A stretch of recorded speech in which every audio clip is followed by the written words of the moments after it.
இவளுக்கு ஏன் இப்படி நடக்கணும் கடவுளே? பாவம் இந்த பொண்ணு. நம்ம சேனல்ல லைக் மற்றும் சப்ஸ்கிரைப் பண்ணிருங்க. தினமும் ஒருவரின் வாழ்க்கையை பார்ப்போம். தீபிகா ஒரு காலேஜ் படிக்கிற பொண்ணு. குழந்தை மனசு இருக்கிற அழகான பொண்ணு. தீபிகா யார் என்ன சொன்னாலும் மனசுல வச்சுக்க மாட்டா. ஒண்ணு மறந்துடுவா, இல்லாட்டி எதுக்கு இப்படி பேசுறீங்கன்னு கேட்டுருவா. ஒரு நாள் தீபிகாவுக்கு அம்மா ஆசையா ஒரு ஃபோன் வாங்கி தந்தாங்க. அவளுக்கு ரொம்ப சந்தோஷம். தீபிகா தன்னுடைய குடும்ப நினைவுகள், நண்பர்களுடைய, தோழிகளுடைய நினைவுகள் எல்லாம் அதுல சேர்த்து வச்சா. நம்ம எல்லோரும் அம்மா செல்லம் அல்லது அப்பா செல்லமா இருப்போம். ஆனா தீபிகா அவங்க தாத்தா செல்லம். அவர் தீபிகா மேல அதீத அன்பு வச்சிருந்தாரு. அப்பதான் தீபிகா தன் தோழிகளுடன் 5 நாள் சுற்றுலா போறா. தீபிகா போன ஒரு சில நாள்லயே தாத்தாவுக்கு உடம்பு சரியில்லாமல் போக, அவரும் தீபிகா ஊருக்கு வரதுக்கு முன்னாடியே தன் பேத்திய பார்க்காமயே இறந்து போறாரு. தீபிகா தாத்தா இறந்த விஷயம் போன்ல கேட்டு அங்கேயே நிலை தடுமாறி விழுறா. இதுதான் அவ போன்ல கேட்ட முதல் துக்க செய்தி.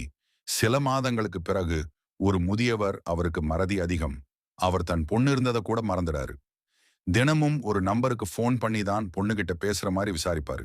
சில பேர் அவர் கேவலமா திட்டுவாங்க. வயசான காலத்துல எதுக்கு இந்த பொழப்புன்னு.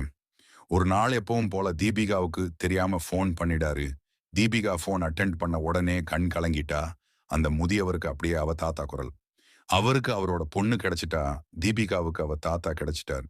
ஆனா தீபிகாவோட ஃபோன் தண்ணியில விழுந்துருச்சு. அவளோட நினைவுகள் அதை விட முக்கியம். அவள் தாத்தா எல்லாமே அந்த ஃபோன்ல தான் இருக்கு. வழக்கம் போல தாத்தா தீபிகாவுக்கு கால் பண்றாரு. அவருக்கு தீபிகா நம்பர் மட்டும் மறக்காம இருக்கு. அவரை பொறுத்த வரைக்கும் அது அவர் பொண்ணு. பலமுறை ட்ரை பண்றாரு. ஃபோன் ஸ்விட்ச் ஆஃப்னு வருது. இறுதியா கால் அட்டன் ஆகுது. அதுல இருந்து வந்த செய்தி அந்த முதியவர் இறந்துட்டாருன்னு. பாவம் தீபிகா கதறி அழுதா. என்றால் அவள் 2 முறையும் தன் தாத்தாவை இழந்துட்டா. ஒரு முறை நிஜமா, மற்றொரு முறை ஃபோன்ல. வாழ்க்கை நமக்கு சந்தோஷத்தை கொடுத்தாலும் அது துக்கத்தை ஒழிச்சு வச்சிருக்கும். 2ம் மாறி மாறி வரும். ஆனா துக்கம் எப்போதும் நிரந்தரம் இல்ல. அதுவும் ஒரு நாள் மறையும்.